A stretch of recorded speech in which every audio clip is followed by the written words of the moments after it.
고린도전서 15장 1절에서 11절입니다. 찾아서 한 절씩 교독하도록 하겠습니다. 찾으실 줄 알고 제가 먼저 1절 읽겠습니다. 형제들아, 내가 너에게 전한 복음을 너에게 알게 하노니 이는 너희가 받은 것이요 또 그 가운데 선 것이라.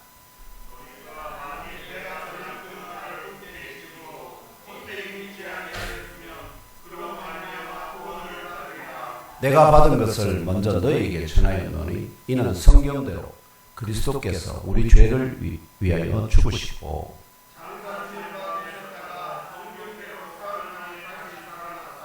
게바에게 보이시고 후에 12 제자에게와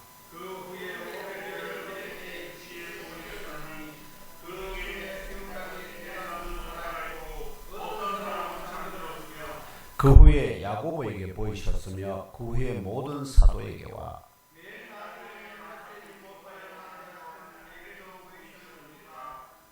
나는 사도 중에 가장 작은 자라. 나는 하나님의 교회를 박해하였으므로 사도라 칭함받기를 감당하지 못할지 아니라.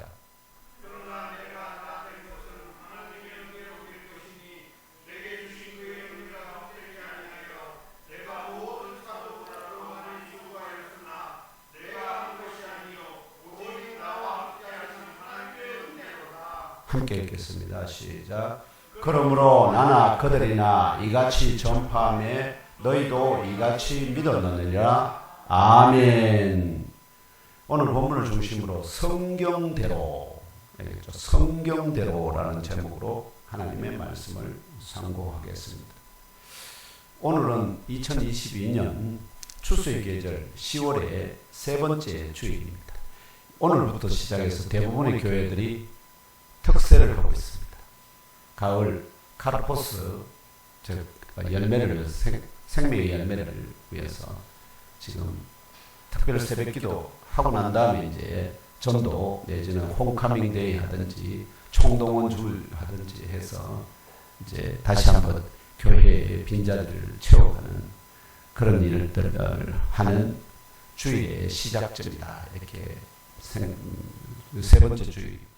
근데 저희 연몽교회의 특성상 성도들이 다 대부분 멀리 있잖아요. 그리고 새벽 기도를 제가 특세를 한다 하면 마음의 부담은 나오긴 나와야 되는데 또 너무 형편상 그러기가 쉽지 않으니까 괜히 마음에 부담만 드릴 것 같아서 특세는 저 혼자 하고 여러분들은 각자 있는 처소에서 특세해 주시기 바랍니다. 그렇게 감당하시는 게 제일 좋겠습니다. 또한 부활하신 주 예수 그리스도께서 성천하시기 전에 보내시겠다 약속하신 다른 보혜사 곧 성령 하나님의 지상 강림을 기억하고 기념하는 성령 강림 후 19번째 맞는 주일입니다.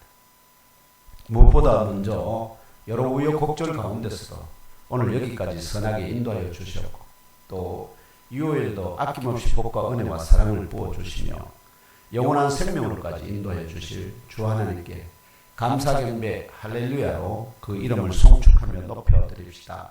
할렐루야. 아멘. 네, 그렇습니다. 여호와의 이름을 송축하는 여러분들 되시기를 주님의 이름으로 축원합니다. 2022년에도 세상에 더럽고 추한 것을 담던 쓰레기통과 같은 묵은 누룩과 같은 옛사람을 온전히 벗어버립시다. 갓난 아기들 같이 늘 순전한 말씀의 젖을 사모합시다. 주께 합당하게 행하여 범사에 기쁘시게 합시다. 모든 선한 일에 열매 맺게 하시기를 간구합시다. 성삼일체 주 하나님과 그분의 뜻을 아는 것에 자라갑시다.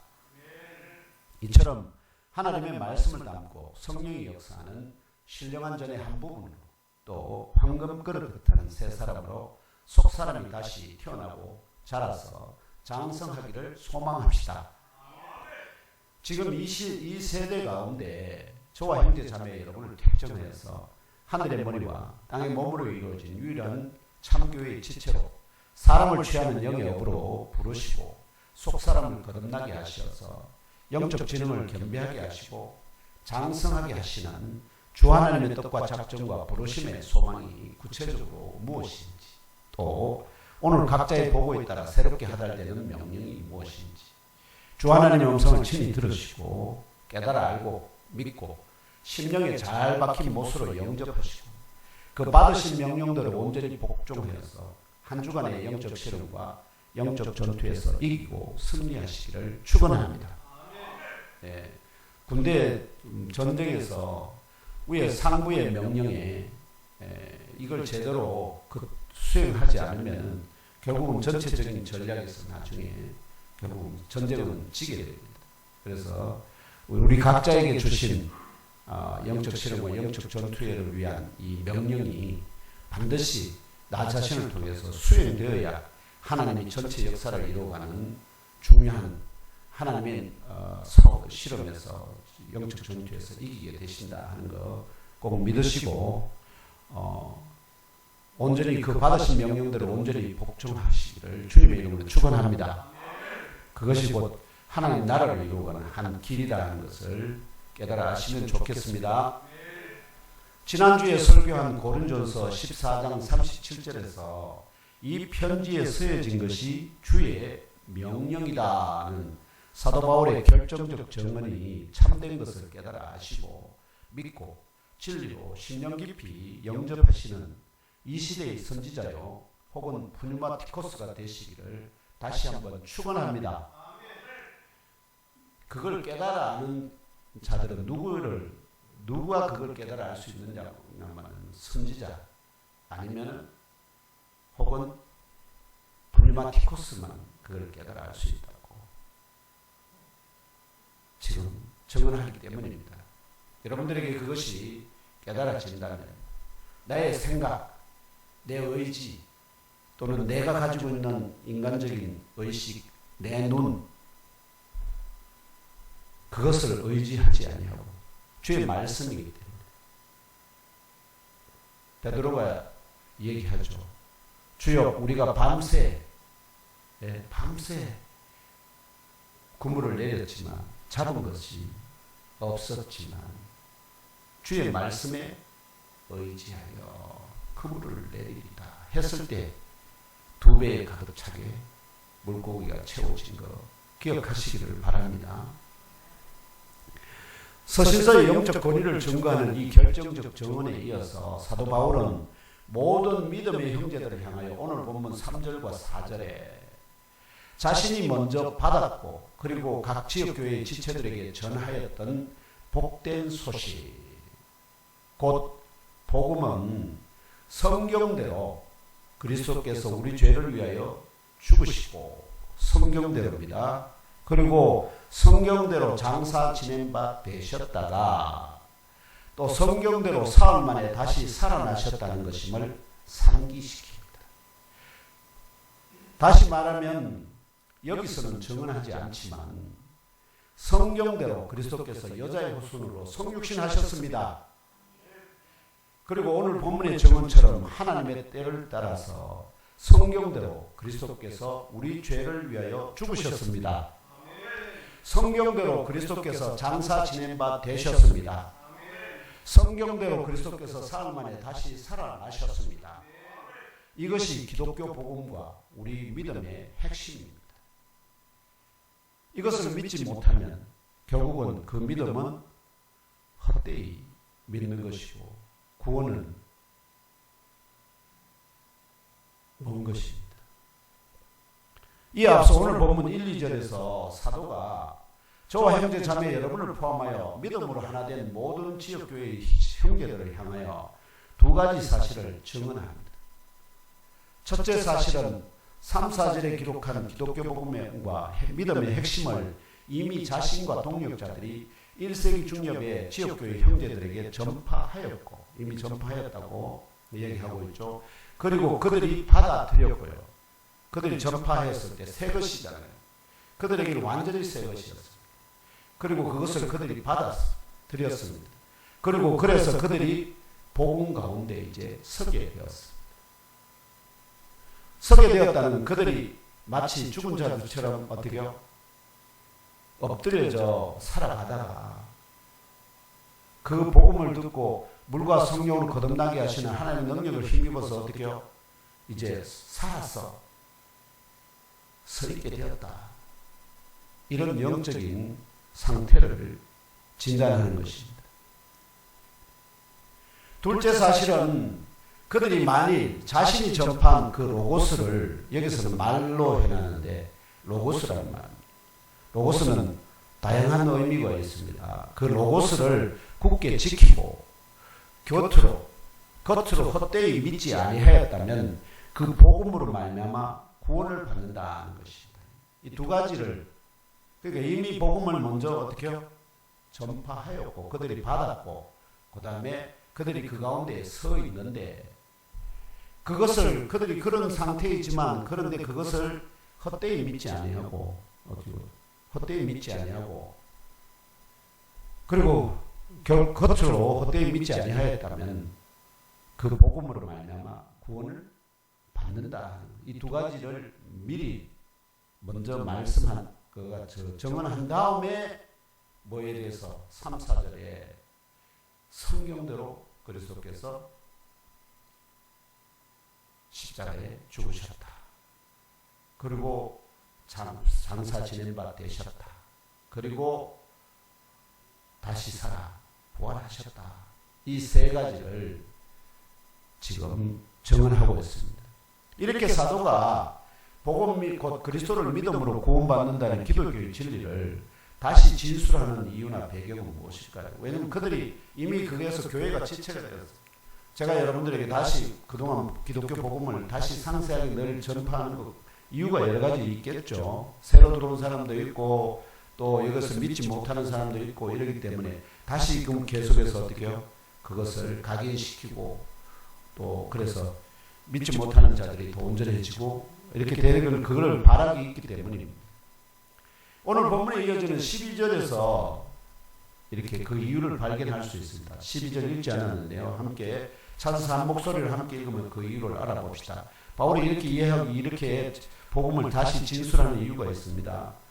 함께 읽겠습니다. 시작. 그리스도께서 죽은 자 가운데서 다시 살아나셨다 전파되었거늘 너희 중에서 어떤 사람들은 어찌하여 죽은 자 가운데서 부활이 없다 하느냐. 아멘. 이 본문으로부터 알 수 있는 이유와 배경, 즉 앞에서 왜 복음을 다시 진술하는지 이유와 배경을 알 수 있겠죠. 뭐 하기 때문에 그들 중에 부활을 믿지 못하는 자들이 있었기 때문에 그래서 그들에게 다시 한번 어떻게 해요? 다시 새롭게 뭔가 더 분명한 근거, 증인들 갖다 대면서 믿을 수 있는 무엇을 어떤 지혜나 지식을 전달하고자 하는 것입니다. 이것이 사도 바울을 통해서 하나님이 역사하시는 주 하나님께서 역사하시는 이유입니다. 바울이 자기가 그런 열심을 내는 것보다는 하나님이 그렇게 하도록 뭐 한다는 그를 명령한다는 그렇게 하도록.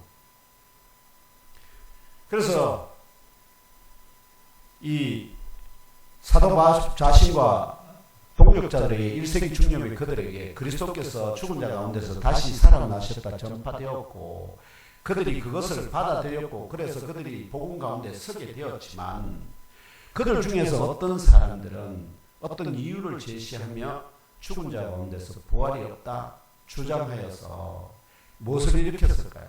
결국은 믿는 사람들의 마음에 미혹, 불신, 결국 분쟁을 믿는 사람들, 굳게 믿는 사람들은 어떻게 해요? 네 말이 틀렸다.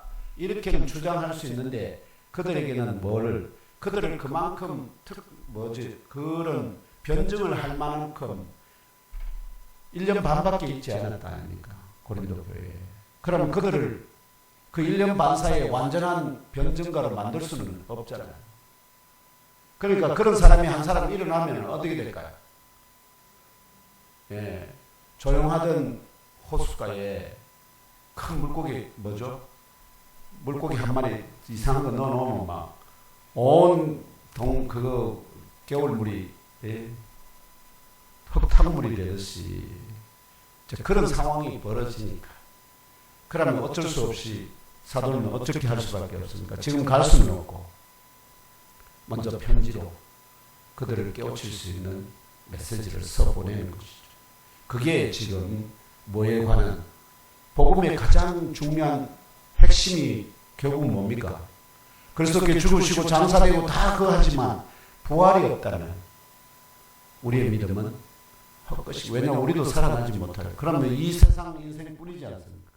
그럼 이 세상 인생뿐인데 이 좋은 주일날 뭐 여기 나와서 지금 그거 하고 있습니까? 전부 다 좋은데 놀러 가고 지금 가을에 지금 얼마나 지금 단풍도 좋아지고 있고 갈 곳이 구경할 곳이 얼마나 많습니까?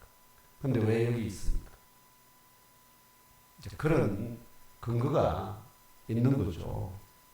그래서 혹시라도 지금 이 예배 자리에 계신 분 여러분 가운데 죽은 자 가운데서 부활이 없다 하시거나 믿는 사람이 있나요?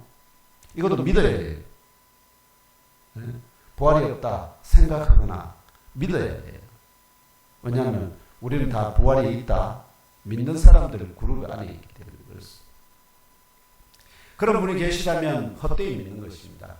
헛되이 믿는 것입니다. 그리스도의 복음으로 말미암아 구원을 받지도 못할 것입니다.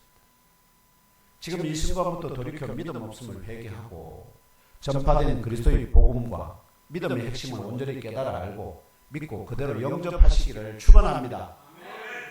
부족한 정도 이 시간 사도를 통한 주 하나님의 명령에 따라 예문교에 지체된 저와 형제자매 여러분에게 복음과 우리 믿음의 핵심을 다시 전파합니다. 성경대로 그리스도께서 여자의 후손으로 성육신하셨습니다. 성경대로 그리스도께서 우리 죄를 위하여 죽으셨습니다. 성경대로 그리스도께서 장사 지낸 바 되셨습니다. 성경대로 그리스도께서 사흘 만에 다시 살아나셨습니다. 할렐루야. 이 로고스를 굳게 지키고 겉으로 헛되이 믿지 아니한다면 로고스는 요한복음에서는 태초에 말씀이 계시는 때 그 로고스입니다. 말씀이기도 하고 또 누구를 가리킵니까? 하나님과의 관계에서 성삼이 하나님이 계시고 그분이 생각하시고 그 생각한 것이 말로 나오는데 그 하나님의 생각 속에 있는 말씀 그것이 곧 그리스도이십니다. 그 생각이 성령이십니다. 그래서 그분 안에 하나님 안에 다 한 분이 함께 계시는 겁니다.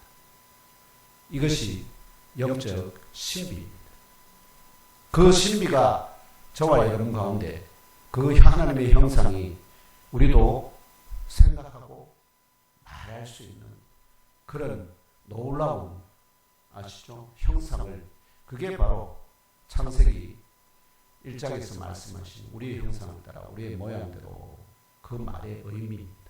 그걸 쉽게 깨달아 아는 자도 드뭅니다. 그것을 여러분들이 제대로 깨달아 안다면 여러분은 선지자요 장성한 자예요. 폴리마티코스입니다. 이 사건들 가운데 세 가지 지금 저는 네 가지를 했지만 바울은 지금 세 가지를 말씀하고 계시잖아요. 이 사건들 가운데 특히 성경대로 그리스도께서 사흘 만에 다시 살아나셨다는 이 복음은 이 세상의 어떤 종교의 창시자나 불교 어떻습니까? 부처가 결국 어떻게 됐습니까? 죽어서 그냥 자기 길로 갔다 하는 것으로 끝났습니다. 다시 온다는 뭐 그런 얘기 없습니다. 다시 살아났다는 것도 없습니다.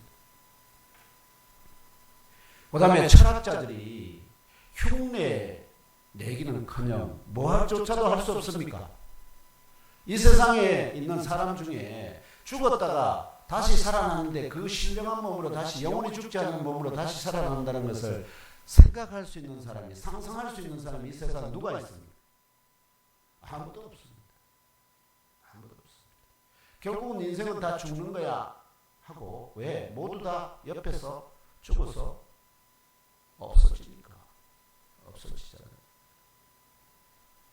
그래서 상상할 수조차 없는 이것이 바로 참 신의 표적입니다. 진짜 신만이 살아있는 존재하는 신만이 이렇게 할 수 있다. 신이라는 것이 하나님이라는 특성이 바로 그런 것들이니까. 이 참 신의 표적인 것을 깨달아 아시고 우리가 믿는 바 성경의 진리는 변개치 아니하는 참 신의 약속이라는 확신을 가지시기를 축복합니다. 이 모든 기이하고 신비한 사건들이 먼저 이스라엘의 역사 가운데 예언으로 그리고 기록으로 보존되어 왔습니다. 이 예언된 기록을 오늘 본문에서 성경이라 번역하는데 구약 성경을 가리킵니다. 성경, 신구약 성경에 거의 나오는 성경이라는 단어는 거의 대부분 다 구약 성경을 가리킵니다. 왜냐하면 그때까지 신약 성경은 한창 뒤에 200~300년 뒤에 이게 편집이 되기 때문에 그렇습니다. 성경이라는 그저 편지 하나하나에 대해서 베드로가 이 바울이 쓴 서신을 성경이라고 증언하는 본문이 베드로서에 나옵니다. 그럼 그 외에는 다른 데서는 서신서에 대한 권위를 제대로 그거 하는 부분들이 잘 없습니다. 그래서 제가 이제 성경이라 번역된 헬라 단어를 다 찾아서 여러분들에게 종합적으로 제시를 해드리려고 합니다. 이 성경으로 번역된 헬라 단어는 그라페입니다. 그라페. 여기 보시죠. 여기 그라페. 저 단어입니다. 뭐 그걸로 치면은 감마, 그다음에 알파가 이게 뭐지? 그다음에 알파, 푸사이, 에타. 이게 갑자기 이름이 생각이 안 나. 네, 이걸 읽을 때 그라페, 우리말로 그라페. 근데 신약 성경이 총 50회가 사용됩니다. 50회. 이 단어에 대한 킹 제임스 버전 NIV는 전부 다 스크립처 혹은 스크립처스 단수.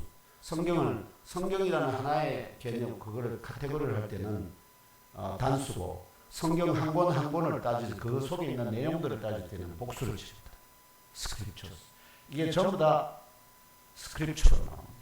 바이블이라는 말은 신구약 성경 전체에 대한 표현입니다.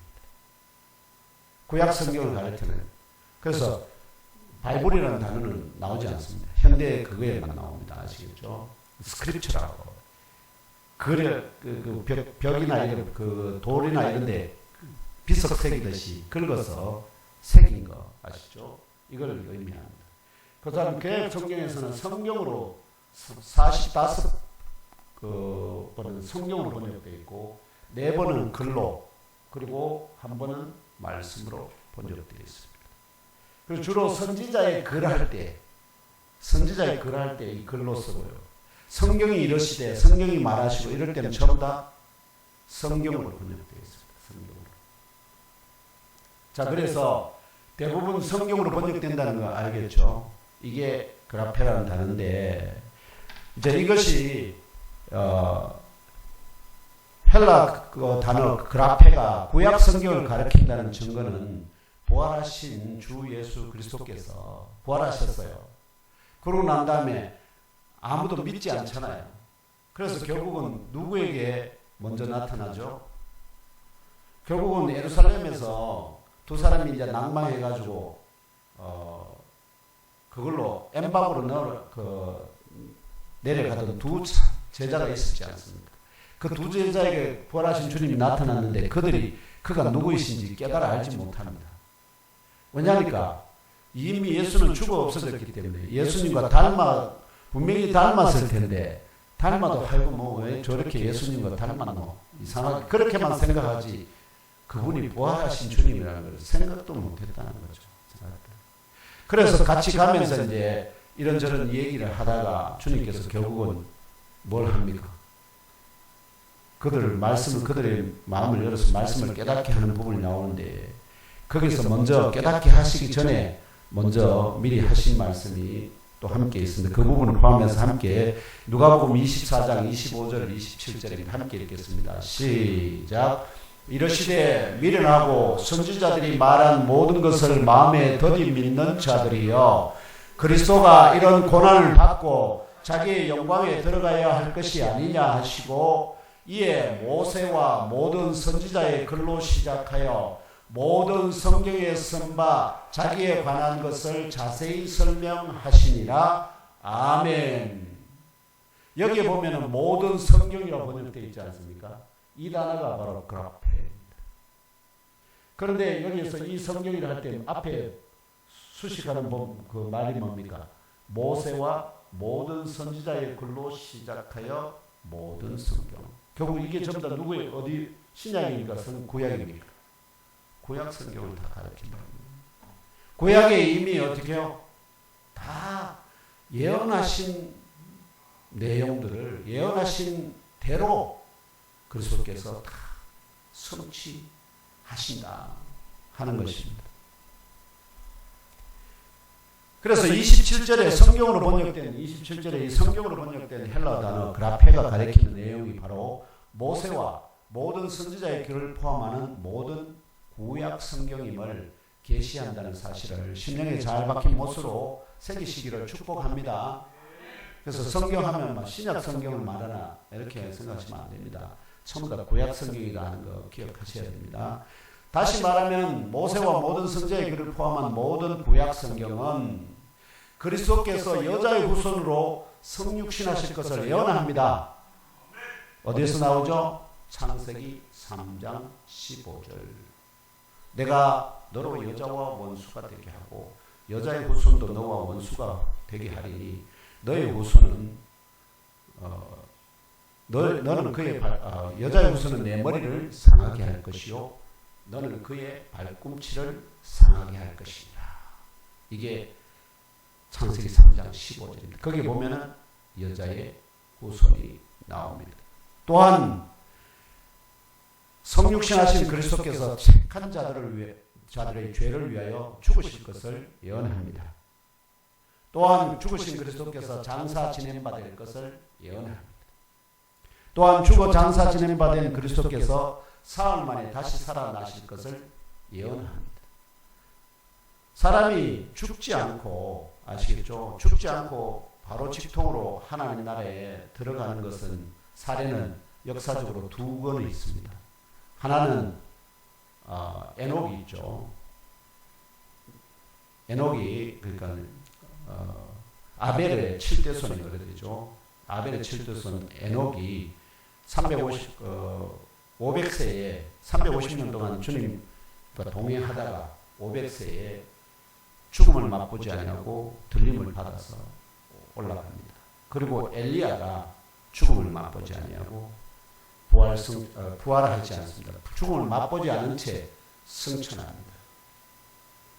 그 다음에 또 여러분들이 잘 확인하지만 모세가 있어요. 모세가 그건 느보산에 올라가서 내려오지 않았습니다. 그래서 모세의 시체가 없습니다. 무덤이 없습니다. 근데 나중에 엘리야와 함께 어디에 나타나죠? 변화산 속에 나타나기 때문에 우리는 그를 통해서 그런 사실들을 통해서 모세도 죽음을 맛보지 아니하고 승천했다. 왜냐하니까 부활의 첫 열매가 누구이기 때문에 그리스도이기 때문에 그 전에 부활의 열매는 죽었다 다시 살아 영원히 사는 자로 그거는 하나님의 뜻이 아닙니다. 결코 그런 일은 있을 수 없기 때문에 모세가 어떻게 거기에 나타났다는 것은 그가 죽음을 맛보지 아니하고 올라갔을지 죽은 다음에 그가 부활해서 나타났다면 그리스도가 첫 열매가 되지 못합니다. 그렇기 때문에 그는 죽음을 맛보지 아니하고 들림을 받았다. 그렇게 증거할 수 있습니다. 자, 그렇다면 그런데 죽었다가 다시 살아나서 영원히 사는 자가 되는 것은 없습니다. 그런 경우는 없습니다. 그런데 죽어 장사된 그리스도께서 사흘 만에 다시 살아나실 것을 이렇게 예표하는 사건은 있었습니다. 그의 사건이 바로 선지자 요나가 지중해 물속으로 던져지고 큰 물고기에게 삼켜진 바 되죠. 그리고 사흘 만에 물고기 뱃속에서 육지로 토해졌다는 요나의 이 간증이 그리스도의 복음과 관련하여 예언하는 바가 무엇일까요? 이게 바로 그리스도의 사흘 만에 다시 살아날 것을 예표하는 예언이었다 하는 것입니다. 그래서 처음에 우리는 요나만 들으면 세상에 이런 일이 있냐고 이렇게 의심하잖아요. 그런데 그거보다 더한 것이 실제로는 뭡니까? 물고기 뱃속에 들어가서 다시 살아나는 것도 기이한데 죽었다가 다시 살아나는 것은 수준이 다르잖아요. 수준이 다르잖아요. 그래서 이거와 연계해서 그리스도께서 우리에게 깨달아 알게 하시는 바가 누가복음 11장 29절 30절입니다. 함께 읽으면 상고해 봅시다. 시작. 무리가 모였을 때 예수께서 말씀하시되 이 세대는 악한 세대라 표적을 구하되 요나의 표적밖에는 보일 표적이 없나니 요나가 니느웨 사람들에게 표적이 됨과 같이 인자도 이 세대에 그러하리라. 아멘. 결국은 이 요나의 사건을 말씀드렸는데 왜 이 말씀을 하시느냐? 유대인들 중에 예수가 하는 일들을 봐서는 분명히 이가 하나님의 보내신 자, 하나님의 특별한 하나님이 아니시고는 할 수 없는 일들을 하시거든요. 그러면 겉으로 드러나는 증거는 분명히 그분이 하나님과 하나님의 아들이라 할 만큼 그런 능력을 가진 건 분명한데 그럼에도 불구하고 안 믿어지니까 뭐라고 자꾸 얘기합니까? 진짜 당신이 그리스도인 것을 증거할 그런 표적을 달라. 자꾸 그러니까 그래서 주신 말씀이 이 말씀이에요. 악한 세대라서 내가 어떤 표적을 주더라도 뭐 한다는 거죠. 또 다른 믿지 아니하고 또 다른 걸 구하고 또 다른 걸. 그래서 가장 결정적인 표적 그게 바로 뭐라는 겁니까? 요나의 표적이다. 요나의 표적. 결국 이 말씀은 요나의 표적이라는 것이 단순한 사건이 아니라는 거죠. 아까대로 성경대로 모든 것을 그리스도께서 성취하신다고 말했습니다.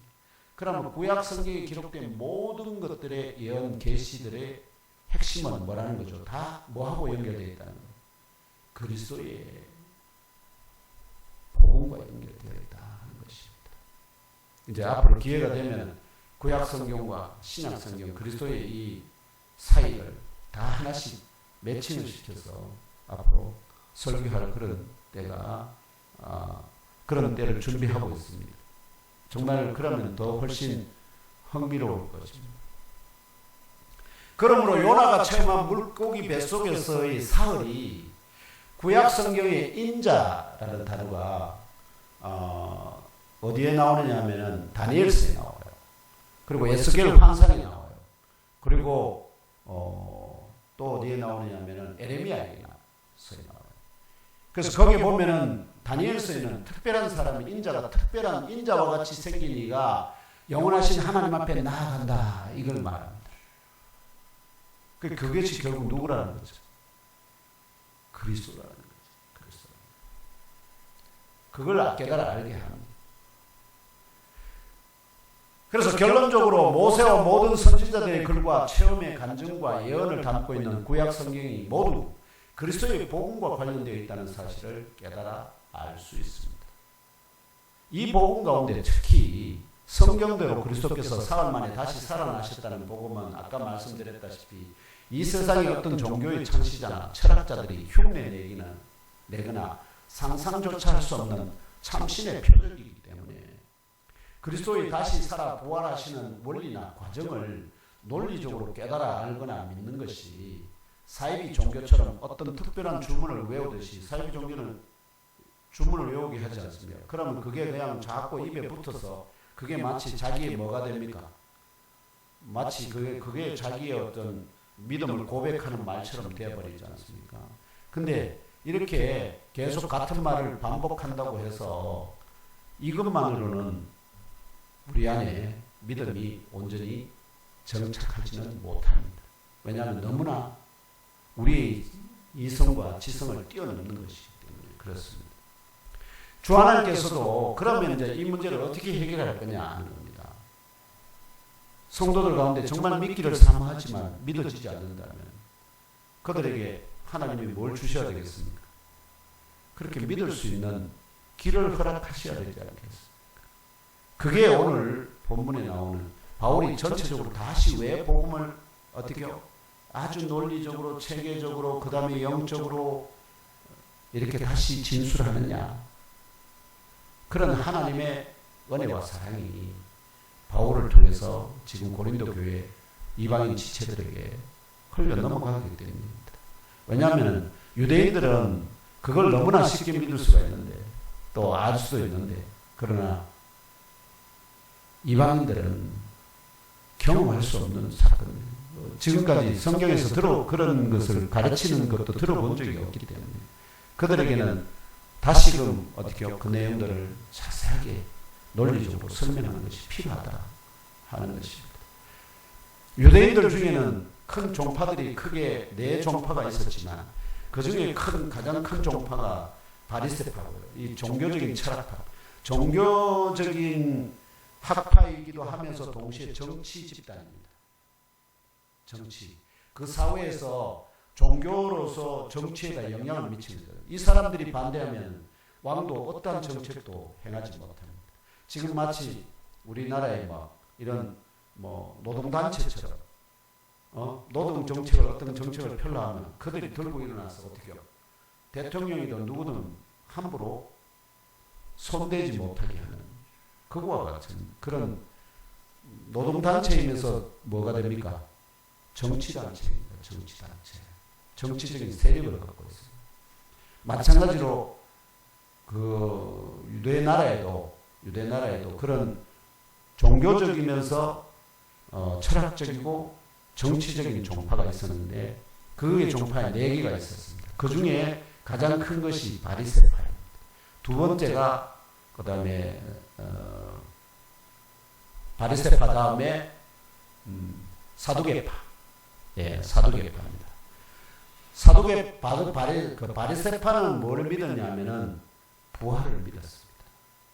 부활을 믿었습니다. 그러나 사두개파는 부활을 믿지 않았습니다. 그러니까 유대인들 중에 많은 지식인들은 뭐를 주로 믿었다는 겁니까? 부활을 믿었기 때문에 그 부활의 사건이 일어났을 때 제자들은 믿을 수 있는 뭐가 있었다는 거죠. 이미 학습이 다 되어 있었다. 학습이.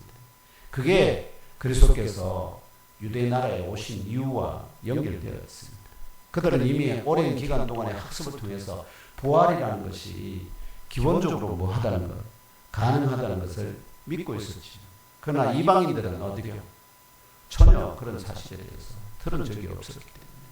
그래서 바울을 통해서 그 이방인들에게 지금 다시 곧 우리들에게 상세하게 논리적으로 이 부활에 대해서 정리합니다. 부활에 대해서 이 고린도 전서 15장에서만큼 자세하게 설명하는 본문은 없습니다. 정말 탁월합니다. 이제 점점 그 내용들을 상세하게 여러분들하고 나눌 텐데 오늘은 우선 이 문제를 제기하는 것이 결국 아까 뭐라는 거죠? 그 부활을 믿는 사람들 물고기 속에 뭐가 믿지 않는 그걸 부정하는 물고기가 하나 들어와서 그 믿는 물고기들을 다 어떻게 해요? 뒤집어 놨다 하는 것입니다. 그래서 그들을 다 다시 올바로 세우기 위해서 어떻게 해요? 논리적으로 체계적으로 정리하고 있다 하는 것을 미리 말씀드립니다. 그래서 주 하나님께서도 이러한 사람의 한계를 아시고 이해하시기 때문에 주님의 제자들이 먼저 깨달아 알고 믿을 수 있도록 부활의 증거나 증인들을 많이 세워주셨습니다. 우리가 알지만 그리스도와 3년 동안 그하고 그리스도께서 미리 그들에게 다 예언했지 않습니까? 내가 사흘 만에 사는 그런데도 정작 살아났을 때 도저히 믿지 못했습니다. 그래서 결국은 40일 동안 계시면서 온갖 어떻게요?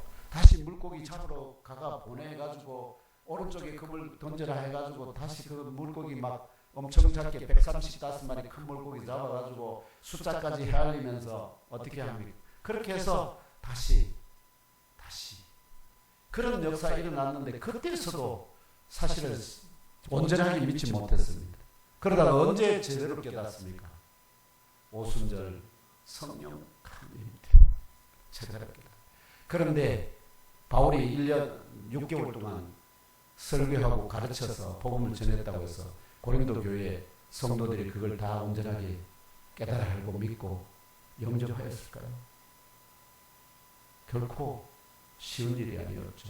근데 성경의 능력이 나타났기 때문에 일부 가능할 수 있었다는 걸 여러분들이 이해하셔야 됩니다. 그래서 이 고린도 서신을 기록하고 있는 사도 바울도 부활하신 그리스도를 목격한 증인 중에 한 사람입니다. 뭐 우리는 이제 여러 가지 그거에서 하는데 뭐 다메섹 도상에서는 보셨나 이렇게 생각할 수도 있는데 좀 다릅니다. 다메섹 도상에서는 하늘에서 뭐가 내려 비쳤죠. 해보다 더 밝은 정오인데 해보다 더 밝은 빛이 그 바울과 함께 가던 사람들 위에 비쳤거든. 그런데 그 중에 쓰러진 자는 바울밖에 없었습니다. 나머지 사람들은 어떻게 해요? 서 있었어요. 사도행전 잘 읽어보시면 바울은 땅에 엎드렸고 사울은 사울아 사울아 이렇게 부르는 소리를 듣게 되고 그들은 뭔가 소리가 웅웅거리긴 했는데 무슨 뜻인지 못 알아들었다 하는 것이 희한한 일이죠. 희한한 일. 그거는 그때는 그분의 모습을 봤다고는 말할 수 없습니다. 그 뒤에 결국은 어떻게 되죠? 나중에 3년 동안 아라비아 광야에서 주님으로부터 직접 훈련을 받지 않습니까? 예, 그때 배웠다고 생각하시는 것이 가장 옳습니다. 또 그거에 잡혀가지고 로마의 감옥에 로마가 아닌 그 가이사랴의 감옥에 갇혀 있을 때 주께서 옆에 오셨어요. 그래서 말씀하셨어요. 걱정 두려워하지 마. 내가 너와 함께하리. 그러니까 그런 것이 바로 주님께 그래 바울을 한 번 본 것이 결코 아닙니다. 어떻게요? 그분과 거의 동행하는 삶을 사셨습니다. 그래서 특별합니다. 다릅니다. 다른 어떤 사도들하고도. 이를 증언하는 8절을 찾아 다시 한번 함께 읽으며 알아봅시다. 시작. 8절. 오늘 본문 8절. 시작. 맨 나중에 만삭되지 못하여 난 자 같은 내게도 보이셨느니라. 아멘. 그렇다면 사도 바울 외에 부활하신 그리스도를 목격한 증인들이 몇 사람이나 더 있을까요? 수많은 사람들이 있습니다. 뭐 갈릴리에 온 여자들이 가장 먼저 봤죠. 부활하신 주님을. 그래서 주님의 발을 붙잡고 주님 납비여 내 주님이 어디 있나이까 뭐 이렇게 묻기도 하고 이렇게 했었던 그런 자들도 있고요. 그런데 오늘 바울이 오늘 본문에서 제시하는 증인들이 따로 있습니다. 그들이 누구냐 하면은 오늘 본문 5절에 8절에 사도 바울이 제시하는 증인들의 명단에 따르면 첫째 증인은 게바 곧 시몬 베드로입니다. 그 다음에 둘째 증인은 가룟진 유다 대신에 얻은 마띠아를 포함한 12제자들입니다. 셋째 증인은 500여 형제들입니다. 이걸 지금 우리는 모르죠. 왜냐하면 사도행전에서 500여 증인이 한꺼번에 부활하신 주님을 배웠다는 그런 증언은 없습니다. 그런데 바울은 그걸 뭐 하고 있다는 거죠? 그걸 알고 있다는 거죠. 그 자리에 그가 함께 있었는지는 우리가 알 수 없지만 함께 있었으니까 자세하게 알겠죠. 500여 형제들이. 사도 바울이 이 고린도전서를 기록하던 1세기 중엽까지 그 중에 대다수가 살아있었다 증언합니다. 넷째 증인은 주의 형제 야고보. 여기는 사도가 아닙니다. 주의 형제 야고보입니다. 그 다음에 다섯째 증인은 이후에 택하심과 부르심을 입은 다른 모든 사도들입니다. 여섯째 증인은 사도 바울 자신입니다. 마지막 일곱째 증인은 누구일까요? 로마 군병? 그러나 로마 군병들은 믿지 않았습니다. 그러니까 보기는 봤는데 그걸로 통해서 그들이 어떻게 해요? 믿음의 사람이 되었다는 증언은 없습니다. 그러니까 부활의 그 놀라운 기적을 체험한다 하더라도 뭐 한다는 거죠? 믿지 못하는 자는 믿지 못한다 하는 것입니다. 그들이 체험했어요. 그래서 대제사장들에게 가서 뭐 했습니까? 상세하게 다 리포트했습니다.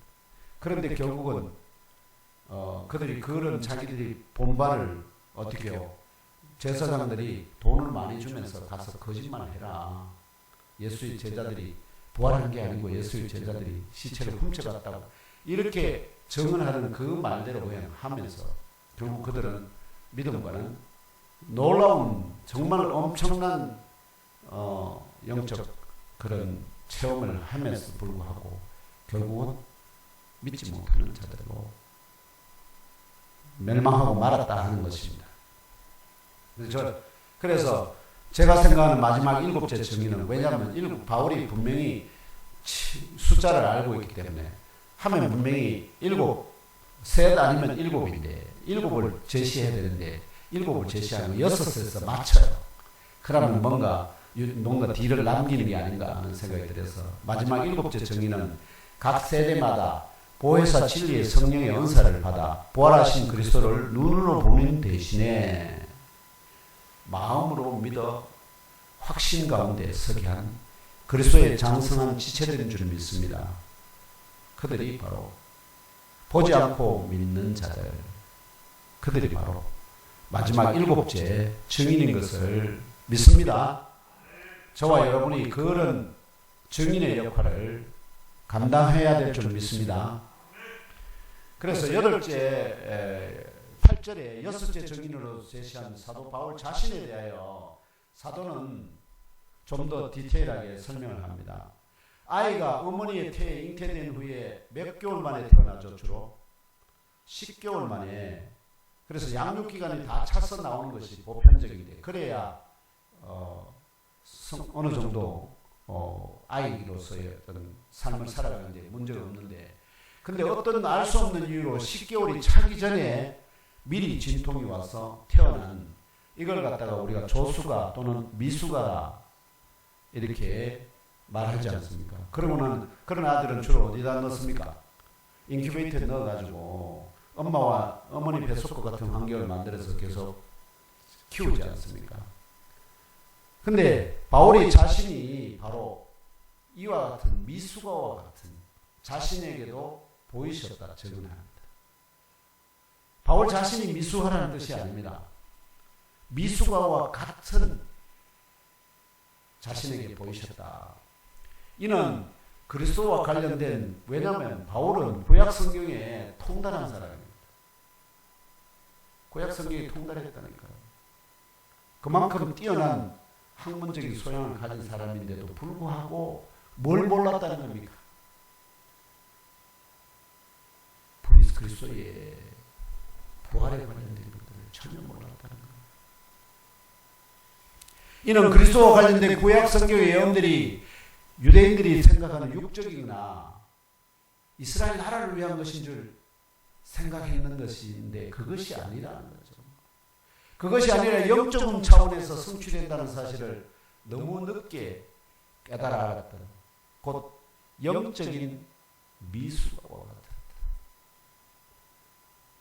회심한 바울 이전의 자신, 곧 사울에 대한 간증입니다. 왜 조수아와 같아 하느냐? 자기가 성경에 통달했는데도 불구하고, 구약 성경에 통달했는데도 불구하고 그것이 영적인 것인 것을 전혀 깨닫지 못했으니까 뭐와 같다는 거죠? 영적인 미수가와 같아요. 이러한 영적인 미수감이 결국 사울 자신을 하여금 구절의 증언과 같이 유대인의 강보에 태어나고 자란 하나님의 교회, 곧 그리스도의 교회를 박해하게 만들었던 것이. 이해되시죠? 왜 영적인 미수가라고 말하느냐? 왜 조산한 아이와 같은 자식? 분명히 성경의 그 모든 것을 다 듣고 알고 읽고 연구하고 선생님이 가르친 것들을 다 배우고 익히고 통달했는데도 불구하고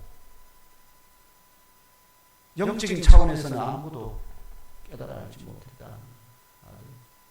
그걸 자기의 그 미숙함을, 영적인 미숙함을 지금 말하는 겁니다. 그게 바로 뭐와 같다는 거죠? 10달 채우지 못하고 미리 진통와서 태어난 그런 조수가, 조사나 또는 미수가와 같아 하는 것입니다. 이런 영적 무지가 사울을 교만과 박해에 앞장서게 만든 것입니다. 그래서 지금도 마찬가지입니다. 영적 무지하고 교만한 사람은 결국은 어떻게 해요?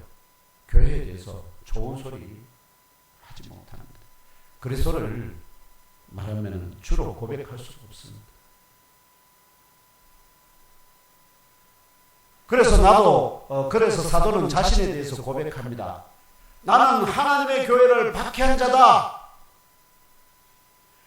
그래서 나는 사도 중에 가장 작은 자다. 나는 사도라 칭함을 받는 데 필요한 경쟁력이 충분하지도 않았던 자다. 사도라고 부르시면 필요한 경쟁력이 뭡니까? 그분과 3년 동안 동고동락하면서 그분으로부터 직접 배워야 그게 사도의 첫째 중요한 자질이잖아요. 근데 그런 자질이 없잖아요. 그래서 나는 사도 될 수 없는 자질이 부족한 자다. 그걸 그냥 인정합니다. 이런 자신의 영적 무지와 교만과 박해를 향한 교회를 향한 하나님의 교회를 향한 박해에도 불구하고 자신이 사울에서 바울이 되고 박해자가 오히려 사도가 된 것은 모두 하나님의 은혜로 된 것이라고 간증합니다. 하나님의 은혜로 되었다. 10절을 쳐다 다시 한번 함께 읽으며 생각해 봅시다. 10절입니다. 시작. 그러나 내가 나 된 것은 하나님의 은혜로 된 것이니 내게 주신 그의 은혜가 헛되지 아니하여 내가 모든 사도보다 더 많이 수고하였으나 내가 한 것이 아니요 오직 나와 함께 하신 하나님의 은혜로라. 아멘. 사도 바울은 이 본문에서 두 가지를 간증합니다. 첫째 간증은 박해자 사울이 복음 전도자 바울이 된 것은 하나님의 은혜이다. 하나님의 은혜를 베푸셔서 그리스도를 만나게 다메섹 도상에서 만나게 하시고 그 눈이 먼 상태에서 아나니아를 집가라는 거리에서 있는 자신을 아나니아를 보내서 그런데 그 집가에 아나니아를 보내기 전에 먼저 자기 환상 속에 뭘 보여주시다는 겁니까? 주께서 아나니아라는 자가 와가지고 주의 제자가 와가 자기의 눈을 벗겨줄 것, 자기 눈을 안수해서 자기 눈을 치유해 줄 것을 미리 환상으로 다 보여주셨다는 겁니다. 그래서 기다리고 있는데 3일 금식하고 있는 중에 3일 금식이 끝나자 아나니아가 찾아와서 주께서 나를 보내셨다 얘기할 때 주께서 저에게 환상으로 보여주셨습니다. 당신이 오실 것을. 그러면 이게 얼마나 보냄을 받은 자나 바울이나 다 얼마나 주님께서 섬세하게 세밀하게 일하시는지 깨달아 할 수 있지 않습니까? 그렇게 해서 아나니아가 안수하고 나니까 그 눈이 벗어졌어. 결국은 뭘 벗었겠습니까? 영적 무지에 눈을 벗은 거죠. 그러고 나니까 구약 성경을 다시 보니까 이게 살았어. 역사하는 겁니다. 살았어 역사해. 이게 거듭난 사람의 정말 신비입니다. 그전에는 전혀 깨달아지지 않았던 것들이 영적인 거듭남에 그걸로 통해서 깨달아진다는 깨달아져. 이해가 된다. 믿어진다는 것입니다. 둘째 간증은 자신이 모든 사도보다 더 많이 수고하였으나 정말 그는 사도행전이 증언하듯이 정말 죽음을 몇 번이나 경험하고 그런데 다시 살려주시고 해서 결국 자신이 한 것이 아니라 오히려 자신과 함께 하신 하나님의 은혜가 하신 것이다. 왜냐하면 자기가 죽어서 끝났는데 하나님 그를 자기를 다시 살려서 어떻게 해요? 그 일을 계속하게 하셨으니까 그 일을 하신 분이 누구냐? 자기가 아니라 자기를 살려내시고 죽음에서 건지시고 모든 환난에서 이기게 하신 하나님의 은혜가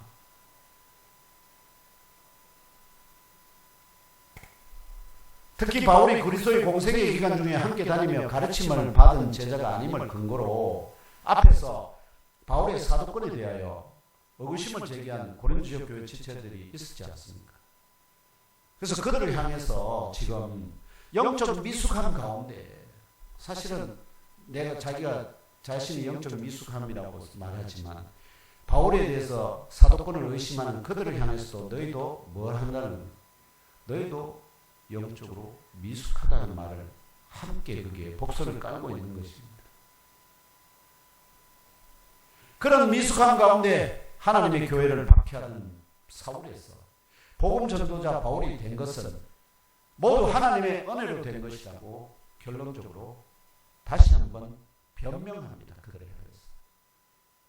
하나님이 이렇게 하시는데 내가 무슨 말을 하겠느냐. 너희들 말대로 나는 그렇다. 사도가 되기에 충분치 않다. 그러나 하나님이 이렇게 하시는데 내가 어떻게 하겠냐. 그래서 나는 사도다. 동일하게 우리 각자의 회심과 복음 전파와 교회 섬김의 모든 과정에 하나님의 은혜와 사랑과 은총이 함께 역사하심으로 이루어지는 줄 깨달아 알고 믿고 체험하고 간증하시는 저와 형제자매 여러분 되시기를 진심으로 축복하며 기도합니다. 그런 분들은 어떠한 상황에서 낭망하거나 또 무슨 섭섭한 마음이 들지 않습니다. 섭섭한 마음이 들지 않습니다. 오늘 본문의 마지막 11절에서 사도는 하나님의 은혜로 영적 미숙함 가운데 하나님의 교회를 박해하던 사울이 변하여 복음 전도자 바울로 회심하게 하시고 사도로 세우심을 입은 자신이나 다른 사도들이 모두 동일하게 복음을 전파한다. 또한 동일하게 너희들이 믿었다고 증언합니다. 우리들이 전해서 너희들이 믿었지 않느냐? 왜 이 얘기를 할까요? 그런데 왜 뭐 한다고죠? 죽은 자 가운데서 부활이 없다 주장하여 분쟁을 촉발시킨가 하는 반문입니다.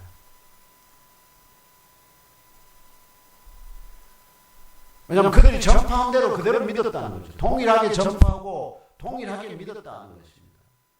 그런데 이렇게 정언하는 배경이 바로 사도가 전한 그대로 형제라 일컫는 자들이 그리스도께서 다시 살아 부활하셨다는 복음을 받았어. 그리고 또한 그들이 복음 가운데 서게 되었다. 그렇게 해도 불구하고 앞에서 먼저 제시한 바와 같이 그들 가운데 어떤 사람들은 죽은 자 가운데서 부활이 없다 주장하여 분쟁을 촉발시켰기 때문입니다. 이러한 주장을 하는 사람들이 사도 바울과 그 동력자들이 첫 방문하여서 1년 6개월간 고린도 지역 교회를 섬기는 중에 복음을 듣고 받고 영접한 사람들인지 아니면 바울과 그 동력자들이 떠난 이후에 지금 5년 정도 지난 후에 지금 편지를 쓰고 있거든요. 그러면 그 사이에 고린도 지역 교회 지체들의 전도를 받아 교회 공동체 일원으로 가입한 사람들인지를 구분할 명확한 증거를 이 본문에서 발견할 수는 없지만 다만 그 이름이 명확하게 거론되지 아니하는 것은 왜냐하면 바울은 대체로 어떤 그거에서 잘못한 것에 대해서 그 사람들의 이름을 지적해요. 그런데 여기서 그 이름을 명기하지 않는다는 것은 그가 잘 모르는 사람들이라 하는 것을 생각할 수 있겠죠. 그래서 후자 곧 바울과 그 동력자들이 떠난 이후에 고린도 지역교회 지체들의 전도를 받아 이후에 가입하는 사람들의 가능성이 더 높다 할 수 있습니다. 그러면 그들은 복음의 핵심에 대해서 제대로 듣지 못했잖아요. 그런데 고린도 지역 교회 지체들 가운데 그들에게 이 부활에 대한 그리스도의 부활에 대한 이걸 사건을 제대로 변증해서 그들을 믿게 할 만한 지체들이 있었을까요? 없었을까요? 없었습니다. 그렇기 때문에 할 수 없이 어떻게 해요? 이 편지에 따라 상당히 많은 주 하나님께서는 그래서 이게 주 하나님 뜻입니다. 주 하나님께서는 죽었다 사흘 만에 다시 살아 부활하신 그리스도를 직접 눈으로 목격한 500명 이상의 증인들을 제시하는 오늘 본문에 이어지는 13절로 58절에 긴 본문이죠. 이 긴 본문을 통해서 많은 지면을 할애하여서 사도 바울을 통하여 다시 한번 죽은 사람의 부활을 논리적으로, 이 굉장히 논리적입니다. 그리고 영적으로 변증하게 함으로 죽은 자 가운데서 부활이 없다 주장하는 그들로 믿을 만한 영적 지식과 증인들을 먼저 주셨죠. 왜냐하면 부활은 믿는 것이거든요.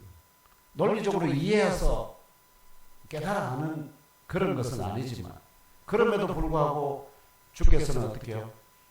바울을 통해서 성경에 통달하는 그를 통해서 어떻게 해요? 최대한도로 뭘 할까요? 논리적으로 영적으로 이해할 수 있도록 디테일하게 설명하고 있습니다. 이것이 바로 영적 지식과 지혜를 깨달아 알도록 은혜를 베푸시는 하나님의 뜻인 것을 믿으시기를 바랍니다. 그래서 자세한 영적 지식과 지혜는 다음 주에 이어서 함께 상고하도록 하겠습니다. 계속해서 그래서 오늘은 서론 왜 이 복음에 대해서 다시 진술하느냐, 믿지 않는 자들, 불신하는 자들이 일어나서 고린도 교회에 온통 이 부활의 문제로 뒤숭숭하게 되었기 때문에 그 문제를 다시 정리하기 위한 하나님의 은혜와 사랑인 걸 믿습니다. 이제 말씀을 맺겠습니다. 지금 오늘 여기까지 저와 형제 자매 여러분의 속사람도 물과 성령으로 거듭났지만 갓난 아이에서 자라고 장성한 세상이 감당치 못하는 참 성도로, 이런 참 성도가 되면 어떤 현상이 나타나냐, 주의 진리의 말씀이 깨달아지면 이 마음이 뜨거워집니다.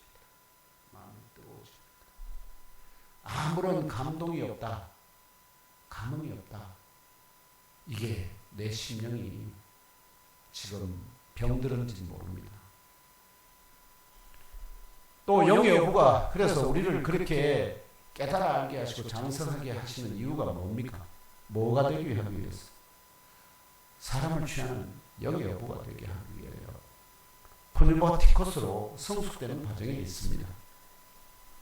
그런 가운데 환난과 박해의 영적 바람은 우리를 더욱 뭐 할까요?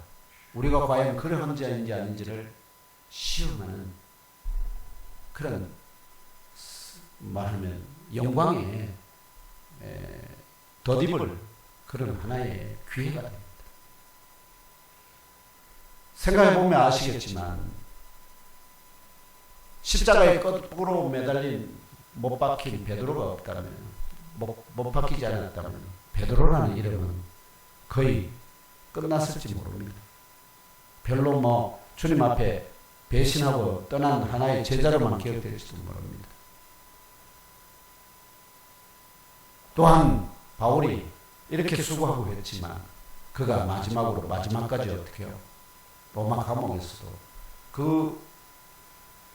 이 목이 잘려서 죽는 이 사형의 순간에 기쁨으로 즐거움으로 그걸 받았다. 이런 말하면 증언들이 그 당시 사람들 사이에 있었기 때문에 그의 이름이 지금 오늘 이때까지도 어떻게 해요? 성경에 모든 믿는 사람들의 하나의 사도의 본이 되고 있다 하는 것을 깨달아 아시기 바랍니다. 그래서 환난과 박해의 영적 바람이 바로 우리에게 불어온다면 우리에게 뭘 주시는? 영광을 얻을 기회를 주신다 하는 것을 깨달아 아시기를 바랍니다. 또 선을 행하는 중에 당하는 고난이라 욕을 욕으로 악을 악으로 갚지 말고, 왜냐하면 그게 나의 성숙함의 척도가 되기 때문에 주님께서 그것도 시험해보는, 네가 성숙한지 아닌지를 보자. 원수를 향하여서 오히려 복을 빌어줍니다. 하나님이 예비하신 한 사람이라도 취하여 주 하나님께 올려드리는 충성된 업으로 쓰임받으시기를 성찬 예식을 통하여 그 살과 피를 오늘 우리에게도 나누어 주시며 성령을 마시게 하심으로 구별되는 은사와 직분을 주시는 그리스도 예수님 이름으로 축복하며 기원합니다. 잠깐 기도합시다.